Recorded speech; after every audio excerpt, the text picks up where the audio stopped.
ঘরে ঘরে জালো এই স্লোগানকে সামনে রেখে আজ আমরা উপস্থিত হয়েছি এমন একটি শিক্ষা প্রতিষ্ঠানে, যেটি মাগুরা জেলা ৯ নং চাউলিয়া ইউনিয়ন ৯ নং ওয়ার্ডে অবস্থিত বুজরুক শ্রীগুন্ডি মোহাম্মদ আব্দুল হামিদ মাধ্যমিক বিদ্যালয়, যেখানে ২০২৫ সালে এইচএসসি পরীক্ষায় উত্তীর্ণ হয়েছে ৭৭ জনের মধ্যে ৬৯ জন, A+ পেয়েছে ২৫ জন।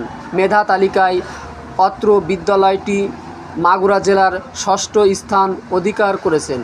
আমরা অত্র বিদ্যালয়ের শিক্ষক, ছাত্রছাত্রীদের ও অভিভাবকদের মঙ্গল কামনা করছি। এটি আমাদের চাউলিয়া ইউনিয়নের গর্ব। সবার প্রতি দোয়া ও ভালোবাসা রইল। আজ এই পর্যন্ত, আবার দেখা হবে ইনশাআল্লাহ।